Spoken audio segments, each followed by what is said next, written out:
We've been rocking since the Sandbox, man. Stop playing with my dog, Scuba Steve. He the man, got plans, bro, to give him what you need. Hot damn, from the court to the field, they elite. I'm saying why, yes, got the hot takes and loose, stay checking. Talking about all the highlights from alleys to interceptions, from tutties to dope receptions and fantasy week projections. And honestly think you gotta tune in to get the message. Let's go.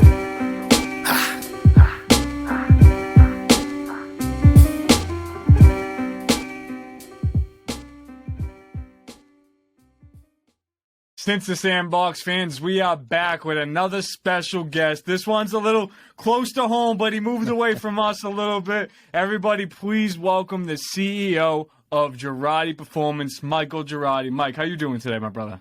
I am good, man. How are you, Steve? I'm doing good. You know, this was a conversation maybe like a year ago. I could have just gave you a call, made it real simple, 20 minutes, 30 minutes down the road. Had to make it a little complicated for you. But the reason, you know, this call kind of got reconnected, Mike, I actually just reached out to you recently. Been putting in a lot of hours in this podcast studio, and you know, I was looking in the mirror and I was like, just a tad worried about my posture. So I was like, let me hit up my guy, Mike. Like, I know he's hooking up the family. He's helping Matt. He's helping Mike. And obviously, you know, we go way back. So I was like, if there's anyone I need to contact right now, it's Gerardi to get me right. So, you know, with that, Mike helped me out, you know, just as a friendly favor. And I was like, you know what, Mike, let's get on the show. Let's chop it up a little bit. So, yeah. Mike, I know you did a little bit of a podcast, you know, on your own for your Gerardi Performance community. But besides that, like, what do you have for a podcast experience? So, yeah, like you said, I started the whole Gerardi Performance thing. Kudos to you, man, because it's a whole lot of work. A lot goes into it. It's definitely like a full-time job. I can see how this can, like, definitely take a lot of your time. And I just, like, for me, where I'm going to dedicate my time, like, I just couldn't do it towards a podcast because it takes a while to build a following like that even you have, or never mind like the bigger guys, right? So when I like to do things, I like to go all in. So right now I can't go all in on it, but I still like to pop up on podcasts and, you know, appear where I can. Yeah, that's awesome. So, Mike, you know, that was just a little different direction to get started. But I want you to, you know, just tell everybody, in case they're not from East or Boston, who you are and what you do. My name's Mike Gerardi. I am from East Boston, just moved to Florida. I'm a personal trainer, doctor of physical therapy student. I'm an online coach now, kind of transitioning from the in-person stuff to more online. I love helping everybody, you know, look, feel their best. Life's too short to not be on top of your game. Yeah, absolutely, Mike. I hope you're not losing that Boston accent going down to Florida, Mike. Can you tell already? A little bit. So. But, you know, I'm just curious, Mike, you know, what really motivated you to pursue this dream? I went to school I probably spent $250,000 on my education at this point, right? And so I remember I was at the funeral home. For those of you guys don't know, me and Steve worked together at a funeral home, and I was outside with Testa, and Testa I was like, man, I really want to make an Instagram. Like, you know, I know so much stuff, and I see all these people making so much money from this. I just like, I'm so afraid of what people are going to say if I go and do it. He's like, dude, he's like, shut up. Just do what you got to do. You know, Chester. He's like, do what you got to do and it'll all work out. So I remember making my first post about like, it was like coffee beans or something like that, something stupid. And it's just grown since then. So like, hey, if I have all this knowledge and I can help people be better, look better, feel better, might as well. And if I can make some money from it, even better. Yeah, absolutely. I mean, we all go through, you know, that grind somewhere, and either motivates us to help us get to where we need to be. But, you know, I remember me, you, James, and I mean, Vio, shout out cousin Joey, always having, you know, these conversations because, like, besides Matt, the funeral home wasn't any of our long-term goals, right? Right. So we were all trying to, like, piece it together, and I just thought it was really unique conversations. I mean, we were, like, 19, 20, 21 years old before any of us were like, I mean, you and James were like really deep into it. I was just kind of like getting started, and Joey just started to really get himself off the ground too. So it was really unique, just us having like those business minded conversations, and we were just like also parking cars, opening doors for people, and everything like that. was really great because, like, not a lot of people around us, from where from, like, go off on that route, right? A lot of people are union workers, work teaching, school, whatever it is, which is like awesome. But, having your own business, being a business owner, it's always helpful to be around that circle. One, to motivate you. Two, to get great ideas on how you can apply maybe what you're doing, what I can do for my business, and kind of mend it together, right? So I think it was super unique. Joe definitely had the best crowd he'll ever have, but it was pretty cool. No, absolutely. Making the outline for this episode, I was just thinking back, and obviously, you have like very specific reasons on why you started Gerardi Performance, and I was curious, was any of this, really tailored around, like, because I know you were heavy into baseball, and you came across, that arm injury that was obviously like an inconvenience, and you really loved the game of baseball. But, did that have any leading motivation to kind of make you go into Gerardi Performance? I know you were all about, the healthy lifestyle, and you touched upon it a little bit, but what really, made you kick that off and just say, this is what I want to do? Yeah. So, hurting my elbow made me want to go to physical therapy school. So taking it back from Tommy John surgery, just because you mentioned it, like, that's the reason why I got into physical therapy.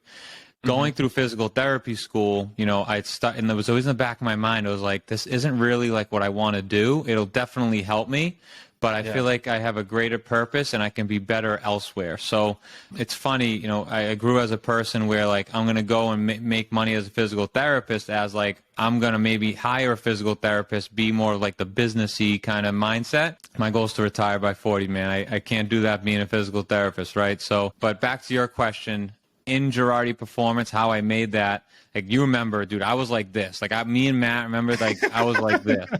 And so, like, no one took me seriously in high school, freshman year, sophomore year. Like, I wanted to be this big athlete, but, like, I was this scrawny kid. Like, let's push this kid around. I was always tall, like, hard-headed from Eastie, but, like, no one started taking me seriously until I started putting on weight, gaining muscle, and, like, having that confidence, right? And so I wanted to kind of bestow that upon people, that new self-found confidence, and just help people look and feel their best. Yeah, that's awesome, Mike. Thank you for sharing that. So, there's a lot of competition, in your field. You have a lot of people nowadays that try and leverage, the similar skills to what you have. But I feel like with your program, it's really unique. The amount of time that you really just spend to get to know your client, check in on them, like those Monday check-ins, like that's going to be something you've been doing consistently for what, 3 years now at least? Man. Consistently. Yeah.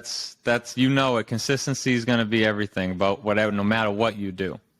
Absolutely, yeah. Like, we wouldn't 3 years ago, like when we just had a picture of the Sandbox as an icon, I never thought that, like, this is where it would be, and I'm extremely happy that we stuck with it, and this is definitely something that I plan on growing and scaling going forward, and being able to teach that and leverage that going forward. But I want to know, for someone that is looking to follow your program or looking to get into, like, this type of field for themselves, to better themselves, why should they choose you compared to other trainers?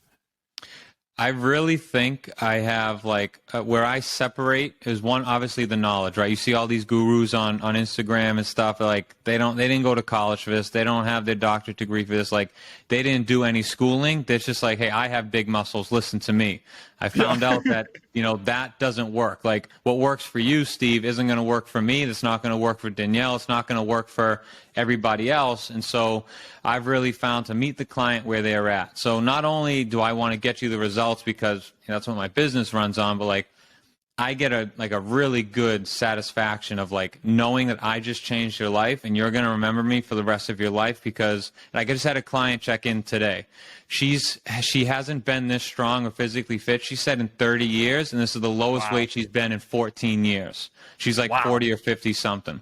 So, like, imagine seeing those every single Monday. Then you said you'd been doing this for 3 years. Like, would you ever get bored of hearing that on a Monday? Like, absolutely not, right? Yeah, I feel like that would, like, motivate me more. It's like, oh, shit, like, if I did someone for that's like 40, 50, like, I want a bigger challenge. Like, well, you going, like, why me?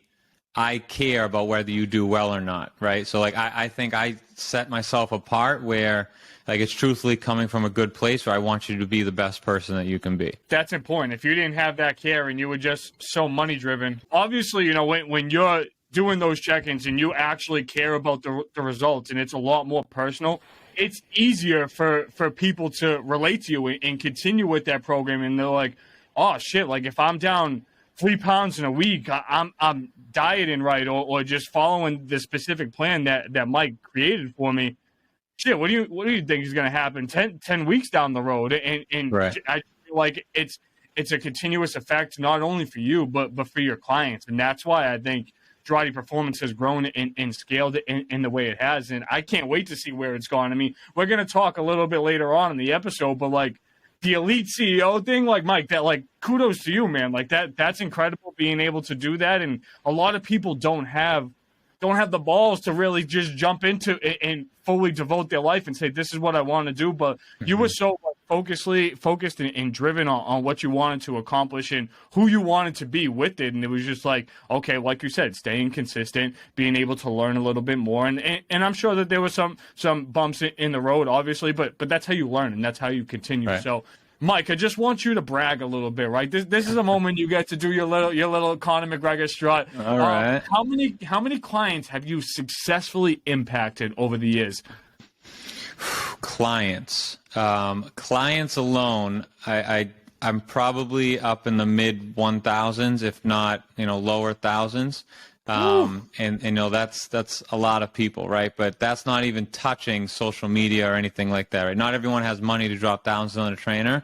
So like my social media following, millions and millions of people have come across my page that I've impacted one way or the other. Yeah, like whether it's just a simple like seeing some of your morning workout routines, or just doing some of your business perspectives. Like I feel like there's so many different ways that like your Instagram profile specifically, I'm sure that caters on TikTok, and you drop occasional YouTube videos too. So it's just like there's so much information that you can really get when you subscribe and be a part of your community. But Mike, going and creating all this, like there had to be a moment that like really clicked and you were just like, it's time to go all in. I know you briefly touched upon, how that was created, but is there like a specific moment you were like, yup, Ma, Dad, like Lucille, Mike, like this is what I'm doing. Like I hope you guys approve and support.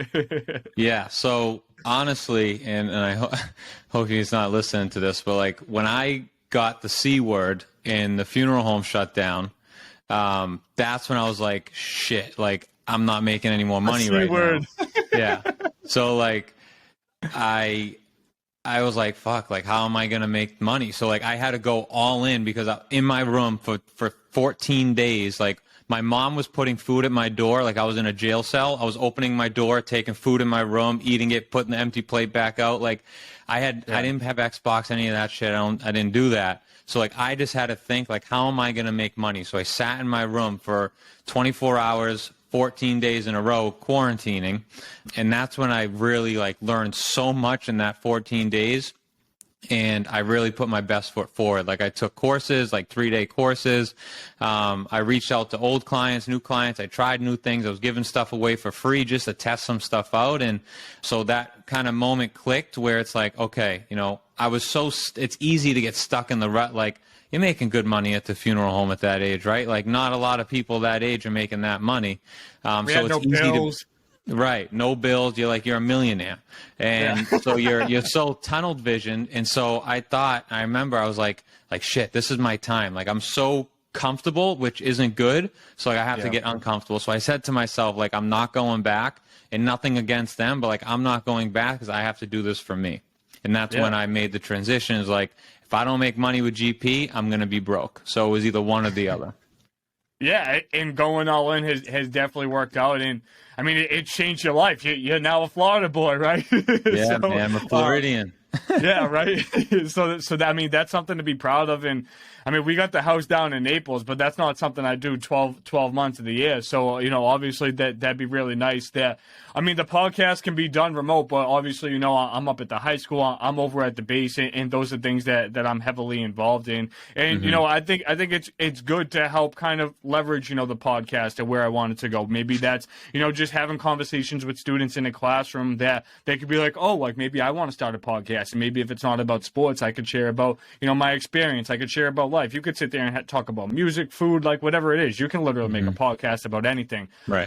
But it's just like also the power of conversation and how you can really grow through that to understand perspective and share perspective. I know those are things that you and I have definitely, accomplished through many conversations that we've had, but there's still people that are older than us that still don't even, realize that. So I feel like there's a lot that can be captured there. And you hear me talking about sports all the time, so this isn't something that it was hard for me to kind of like plan out. I mean, we're called since the Sandbox because we've been having these conversations since we were sitting at the Central Catholic lunch table, Mike. Come on. Exactly, yeah. But Mike, obviously with anything that's good, there are also some challenges and some struggles. So, for someone that doesn't understand, a lot of like the background to who you are and what you do you mind sharing some of those struggles or, adversity that you really had to overcome that was just like, oh, like, I didn't think I was going to have to deal with this, go through this, or learn from this to help me get here? Touched upon it before a little bit, but like when I first started this, like, how it is. If it's not mainstream, like, you're going to get ragged on for it from people around you, people that grew up with, right? Which is fine.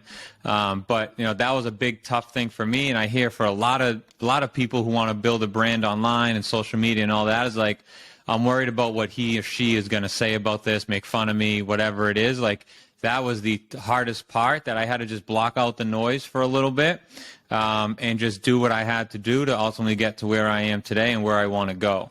If I had listened to all the noise and just like kind of shut down and closed down when everyone was saying, everyone would say Gerardi Performance, Gerardi Fitness, but like, it was in a way that was condescending and that wasn't like supportive of me. It was like, haha, you're a fool. Look, why you're working out with your shirt off on Instagram kind of thing. Yeah.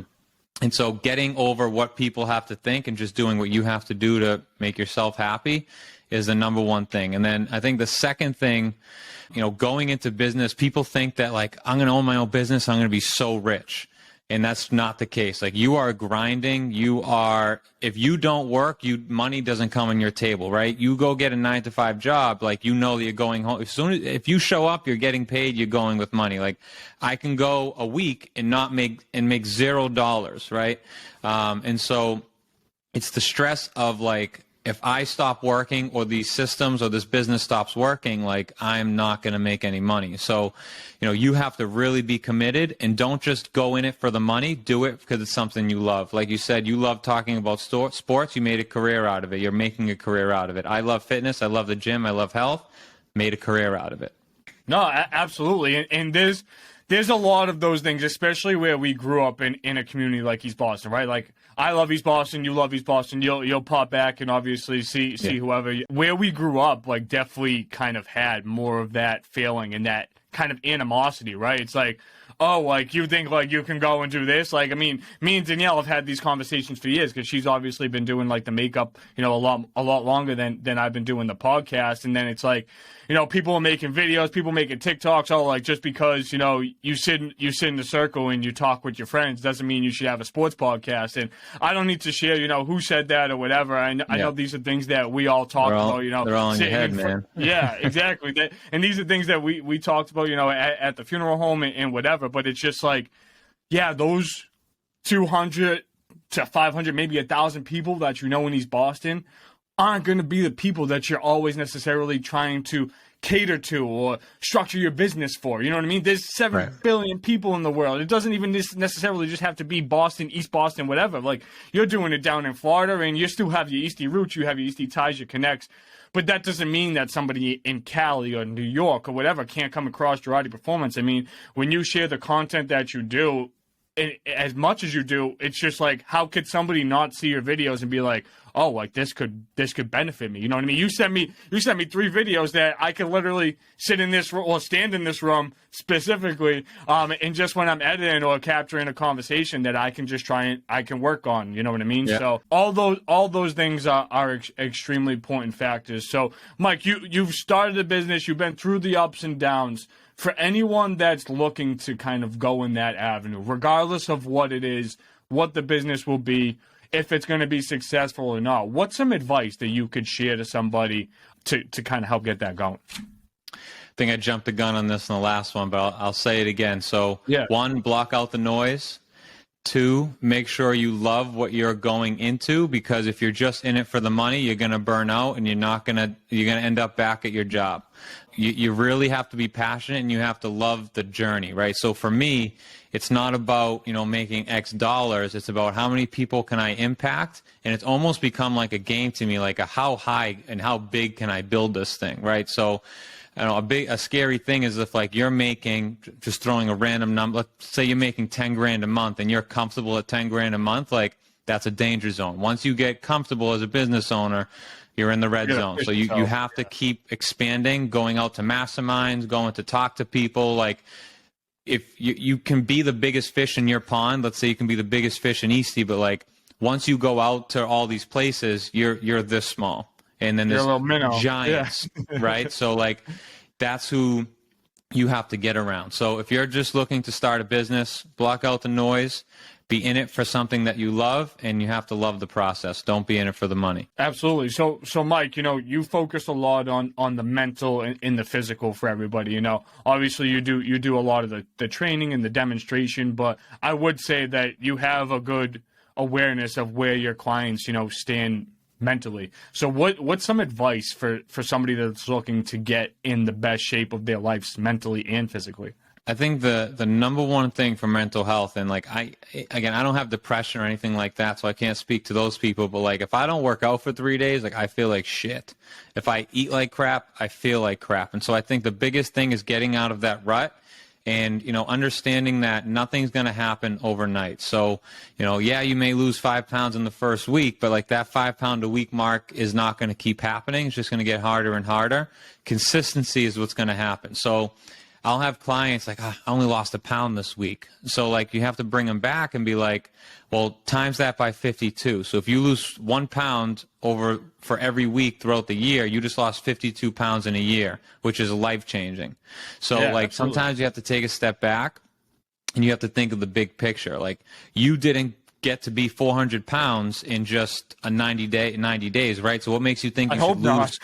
Right. So, but this is what I have to explain to people. How long did it take you to accumulate 400 pounds? Years. And then they get upset that they didn't lose 100 pounds in 3 months, right? Yeah. So like you kind of almost have to bring them back to reality a little bit and teach them to enjoy the process, go do exercises and stuff that you like. And just the mental thing, like winning those small battles in your head every single day are going to add up in every aspect of your life, right? Making your bed, picking something up off the floor that falls, like the little shit that you don't want to do, if you do it, it's gonna affect all these other little parts of your life. Yeah, and like something as simple as, eating in and cooking compared to like eating out and going to get food. Right. Those are all changes that you have to do, whether it's, you're focusing on your health, whether you're in a financial budget, maybe it's a little bit of both.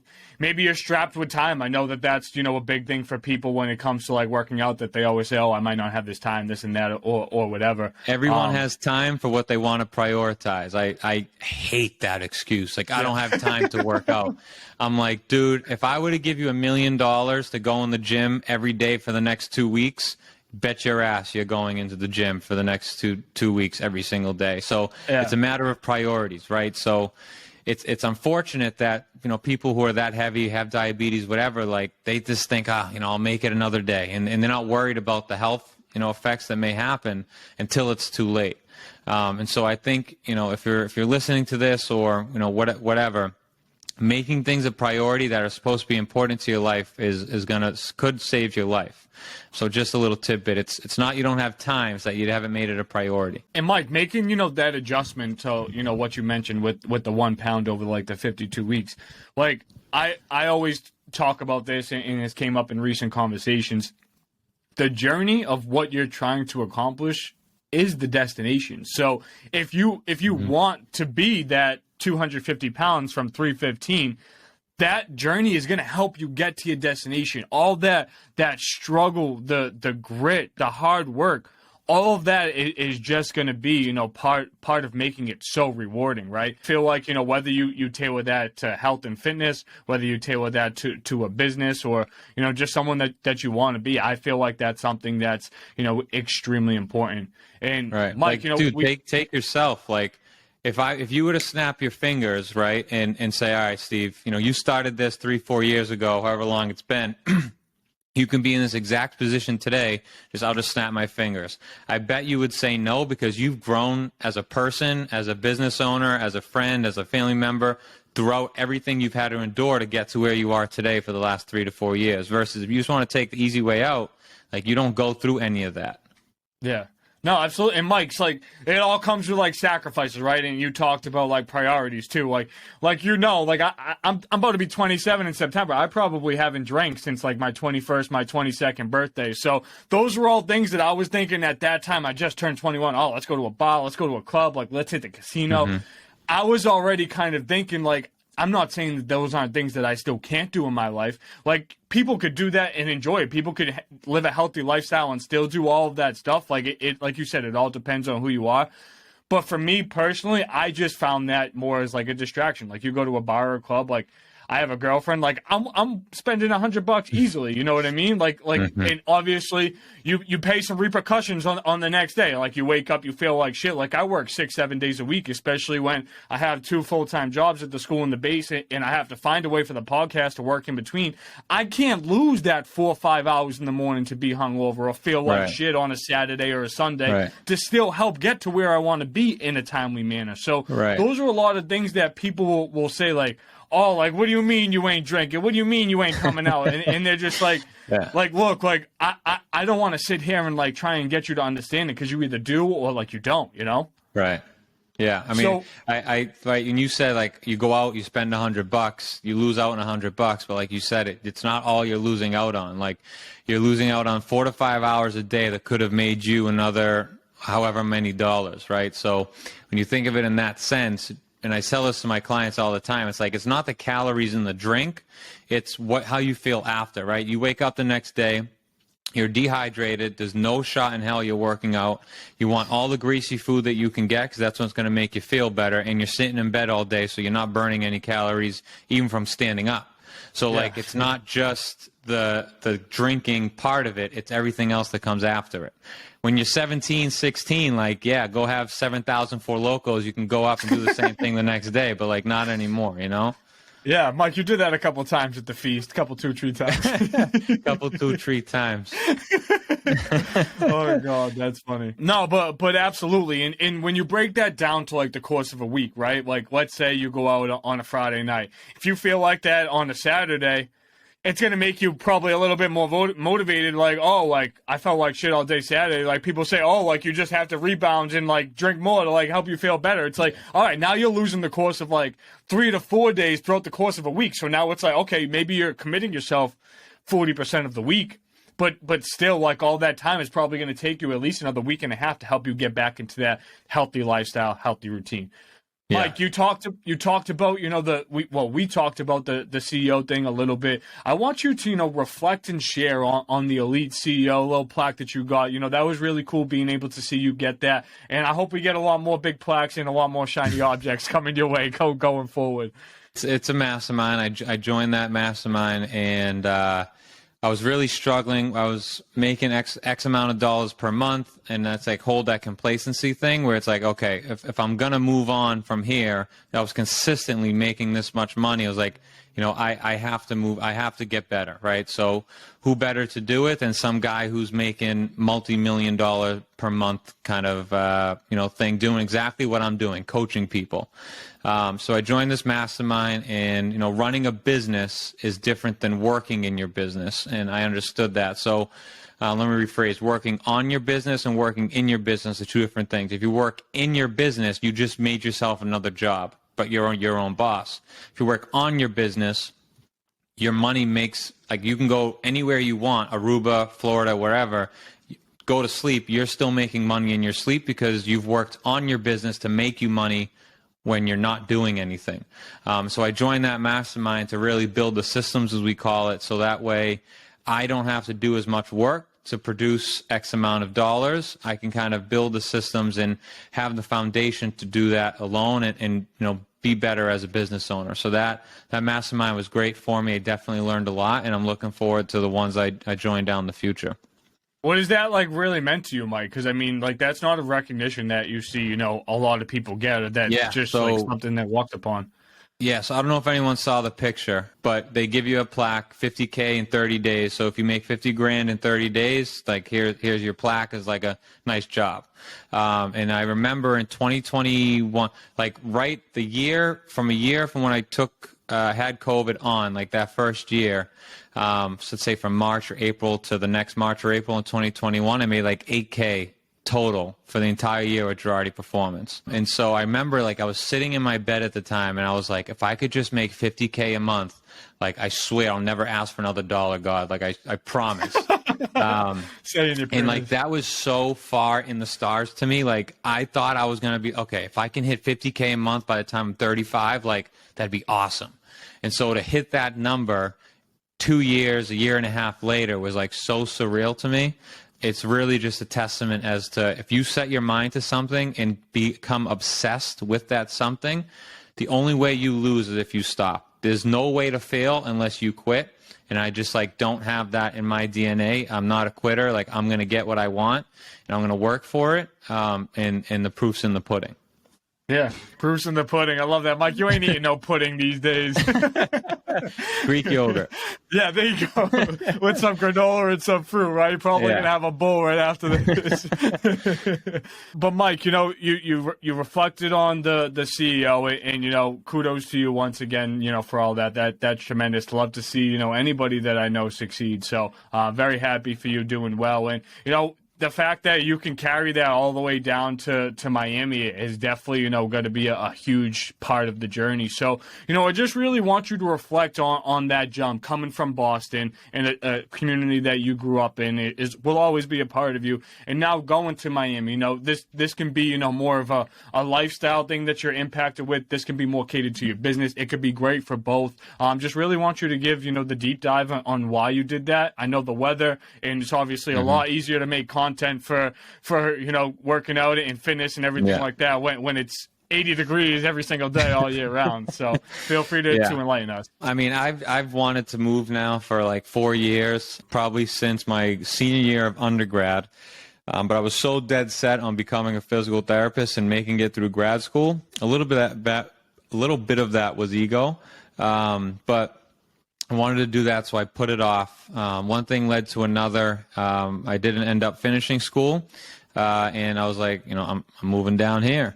So my girlfriend and I, we moved down here, and it's been the best decision that I could have made. The toughest part is, you know, leaving everything back home. Like you said, like that's part of me. It's who I am. Like I was born and raised in Eastie, grew up there for 25 years. Love everyone there. Love my family, everything. But you know, again, big fish, small pond, you have to get out there. And so I think, you know, going to the mental health side of things, for me, I can't speak for you or anyone else, but like when it's dark at 4 p.m. and it's 20 degrees outside and the sun doesn't come up till 8 a.m. and you have a client at 6 a.m. and have to get up at 5, like it's draining and it takes a lot out of you, right? So like I'm sitting at my desk at 4:30 during the winter, and I'm like, what the fuck? Like, it's dark, but it's only 4:30. Like, I'm ready for bed, dude.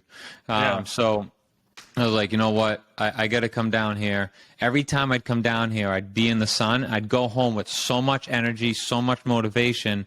And I was just like, you know, the sun is like legitimately life. The sun, you know, gets rid of that depression, gets rid of that laziness, and brings out the best in you. And you know, I've felt that tenfold since being down here. So those are my reasons for moving, really. Mike, you got to miss the Santapio's pizza, though. Come on. Of course. I'll always miss Santapio's. Have we had a guest or like a poll, Santapio's, Regina's? Like, what are people Let's saying? Let's make it right now. Guys, Gerardi Performance, Mike Gerardi wants to know, are we Santapio's people or Regina's people? Like, Eastie, like, let's stand up. Like, let's not disappoint here. We all know what the answer should be. Santops or Regina. Mike, I hope you're picking Tops, right? Of course, Santapio's. Of course. I'm like, all right, do I want like a lamb or do I want the pizza in there? And then my fat ass always gets both, but that's a story for another time. It's all right. You can skip out on the bread, but we'll still take the pepper juice with the pizza. The bread is so good, too. It's unreal. Oh man, no, Michael. I'll try. I'll try and work on getting you some sent down to Florida. I don't know how edible that would be by the Dude, time it I got found to a you. beef place down here. I found a Did you? three-way roast beef place down here. It's called Boston Beefs. It's Wow. like not, up to par like with the best of the best up there, but I crave three-way roast beefs all the time, so it's good to have a little piece of home over here. So you're gonna bring back the beef channel, Mike? Remember that? Yeah, those are one of the ideas that crossed my mind when I was quarantined in my room for 14 days. I was like, all right, let's just have every beef I can for the next 14 days to make a channel. Like, I remember Mike coming to work and he was like, "Oh no, like after work, I'm going to Anthony's, I'm going to Bill and Bob's," and that was like Mike was getting in a workout, Chipotle, a shift at Ruggiero's, and Bill and Bob's, all within like an 8-hour basis. So yeah, man, because I was just watching pizza review after pizza review after pizza review of sponsored by Dave Portnoy over here. I'm gonna be the beef guy. Yeah. Here we go. We like them beefy, Mike, right? So, Mike, the next part of the podcast is going to be more tailored to the Since the Sandbox side. I'm happy and thankful that you shared, your journey and, what's really gotten you here today. So I'm going to skip around a little bit, and this is going to be our rapid round. So what I'm going to do is I'm going to give you a this or that question. I want you to answer, within 5 seconds. And you can elaborate a little bit after if you like. Maybe you have some tough choices here. 5 of these questions are going to be tailored towards you, who you are, your lifestyle, and healthy fitness routine. And 5 of it's going to be tailored more towards sports. And then we have a couple of questions, to get more into that. So, Mike, you ready to get started? Let's do it, man. All right, Mike. Pizza or pasta? Fuck, pasta. Wake up early or go to bed late? Wake up early, no doubt. Hike or swim? Hike. Miami or Boston? Boston, that's a tough one. That's a tough one. All right. Coffee or booze? Coffee. All right, good. Those are all the answers I thought. I mean, pasta. I was like, obviously, that's going to go a little bit more towards your roots, but like, who doesn't love a good slice? You know what I mean? It depends who's making the pasta, Of right? course, Is it of Nana course. making it, or are we getting it, Yeah, you can't be buying gravy or people call it red sauce. You can't be buying that out. Like, we I don't can't. want Rayo's at Trader Joe's. Yeah, right. Oh my God, Mike, I wanted to gag. I saw a video of Domino's making their gravy for their pizza. It was like, I don't even want to go in depth. You get turned off. Forget just hearing it. that showed off. All right, we got 5 more questions. This is the sports round. Let's get started. Rodgers or Mahomes? Rodgers. Edelman or Gronk? Gronk. Tatum or Pierce? Pierce. All the way. Super Bowl or NBA Finals? Super Bowl. All right, this one's a little bit more tailored to me, but had to ask you. Peyton or Eli? Peyton. Good All right. dude. I figured, I mean, Eli got the best of Nothing Boston. against the Giants. I just really think Peyton's a genuine dude. Nothing against He is. Eli or anything. I just like Peyton Manning as a person and as an athlete. Yeah, I mean, he's hilarious. If there's 2 people I'd love to be trapped in a room, it would be those 2 guys right there. But Mike, obviously, like, I figured you knew Rodgers and Mahomes. Edelman and Gronk I thought was going to be a little bit more of a tougher one for you, but definitely wasn't going to be as hard as, the Miami or Boston question. Yeah, that's a tough question. Yeah, for sure. That's a so, tough Mike, question. You survived the rapid round. Was that all right? Were you expecting harder questions? Was No, that, man, how was that? that was good. I was like, shit, he wants me to answer in 5 seconds. Like, my brain was exploding, especially with the Miami one. But that was good. All right, Mike, couple more questions before we wrap up the conversation. So, obviously, growing up, we played sports. I mean, if you want to take this to, you play Legends baseball, you played at Malden Catholic. We were on the White Sox together where we won a couple of championships. You played some Central Catholic pickup when we did that before 8th grade. Yeah. That's going way back when. But, obviously, growing up in Boston, I mean, we were the city of champions from the age that we got to grow up in. Do you have a favorite athlete of all time? Favorite athlete of all time? Probably Manny Ramirez. Okay. Yeah. Manny, I just love the dude's like he's super passionate, but he also like made jokes. Like remember, like came out of the monster. Like Yeah. I used to piss my shorts laughing when he would just like walk down the first baseline after like a ground ball or something. Like he just He like didn't run brought it the out, fun. He brought the Yeah. fun into baseball. Baseball's kind of dry to watch, but that dude was always exciting to watch. And you know, then you have the memorable, like, have his hands up in the air when he hits that home run. And Yeah. so some cool childhood memories. That 04 championship was insane. Whew. Yeah, absolutely. I mean, I'm pretty sure I was in either third or second grade at the time. So, I mean, we were very similar in age. I mean, Mike, you just missed the cup by what, like 10 days to be in our Right. class? Right, yeah. So I was born on the cutoff. So, like, my parents had the decision, and they kept me back.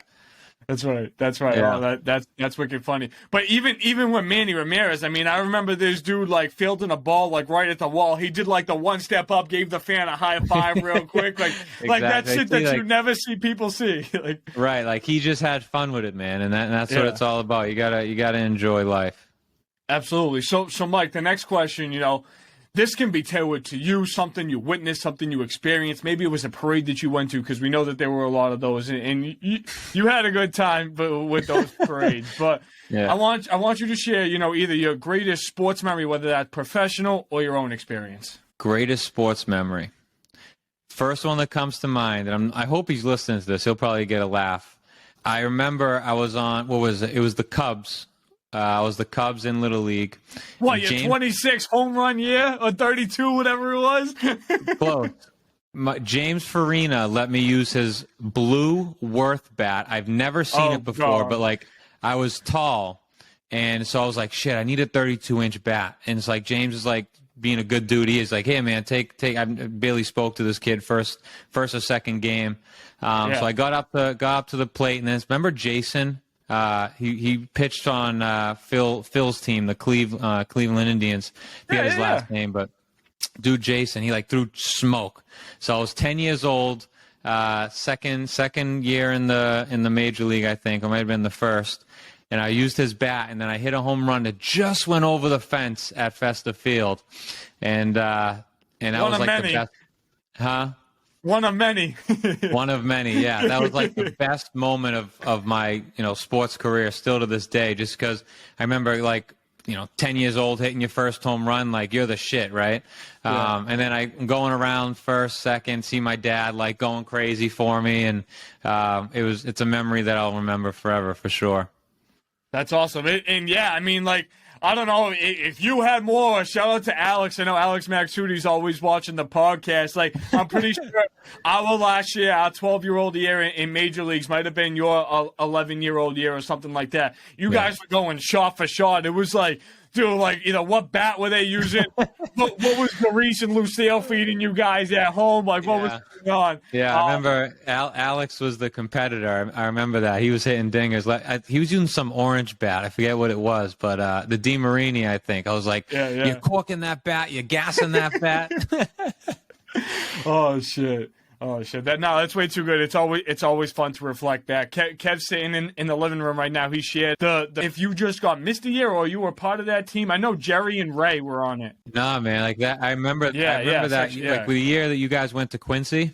Yeah, I remember that year. Like my coach, I played travel ball for a new coach. I was 13, and he was so hard-assed that like he made me hate baseball. I quit. Mike, you talked about baseball. You mentioned Manny Ramirez. Now that you said that, like, Manny was in this question. Like, I was like, Pedro or David, or Pedro or Manny. So now I have to ask you, if you could choose the career of one of these athletes, who would you choose and why? And I'm going to toss Manny in there. You can have Pedro, Big Papi, or Manny Ramirez. I think David Ortiz. If I could have the career, I would say David Ortiz, just because I think out of those three that you mentioned, and put your in your 2 cents in this too. He's had the biggest impact on Boston. Like the cop going like this, like 04, 2013, with the marathon bombing and everything. He had the speech out there, and I feel like he was the Boston Red Sox for his time. The memories are a lot more relevant for us, for Ortiz, because we got to see the best of his career. Pedro, I mean, we just saw glimpses of like probably the back end of his prime. Pedro was pitching in the 90s when we were still, sitting on rugs in K2. You know what I mean? Yeah. So, Mike, this is the last question I have on the podcast, and then I want to give you a couple of minutes to, just kind of reflect. But, since the Sandbox, we talk about community. You just gave back to the can drive that we did right before you left for Florida. We do the toy drive. These are things that I've made sure to make those reruns a staple since the Sandbox, as we've grown with the podcast. And the East Boston community's done so much, for us, for me specifically. Obviously you knew my scenario, and I felt embraced and loved by East Boston, many different ways. People always bringing up memories, this and that, from the past, my family's business in East Boston and presence with my grandfather, so on and so forth. But what does community, really mean to you? You have an extremely large community with Gerardi Performance. You have a community that you'll always be a part of in Boston. You're creating a new community, friends in networking, down in Miami, or in Florida, I should say, Fort Lauderdale. What does community mean to you, Mike? Yeah, so, really quick, taking it back to right when you guys went to sectionals, like the fact that all of Eastie was in those stands, like, just gives me the chills, and I wasn't even playing, right? Just thinking about it, like everyone from Eastie, was rooting for you guys, and like you had that energy running through you when you guys were playing, and like must have been so surreal. And so I think, aside from that, doing things for the people around you, for the greater good, aka the community is super important. It's very easy, especially post-pandemic here, to be selfish or seclude yourself in your home or just not worry about anything around you. But, I miss the days where neighbors were neighborly and actually get to know one another, right? So our grandparents did this all the time. Like your grandmother would just not even tell my grandmother and just go over the house, right? So like, I just remember being little, like all the people on my street, like the old timers, would just bounce house to house, like go have a cup of coffee midday, or like come over for dinner, or after dinner, a glass of wine, like stuff like that. Block party, like I think it's super, super important for the community as a whole and for yourself. Mike, hopefully we can get connected soon. Whether you're probably not coming back up to Boston anytime soon. Really proud to see, everything that you've really accomplished, and keep being different, right? Keep just making a difference, making people, become them best selves. You're coming to me, man. You're coming to me. It's all going to work out the way it's supposed to. I believe that. You believe in God. God's going to set us on the path that we need to be on. And so really appreciate you taking the time, and, just always looking forward to be here for you, and vice versa. So since the Sandbox fans, make sure you guys go check out Gerardi Performance. I know we all have those questions about ourselves, whether that's mentally, physically, whether you're scoffing down a three-way or a burrito and you're like, shit, I might not feel the best after this. Or on the weekends, you're waking up and you're like, oh, I don't know about the gym today. Talk to my guy, Mike. He's going to get you guys focused and motivated to do what you need to do. You guys know the deal. Peace, love, and 5 stars.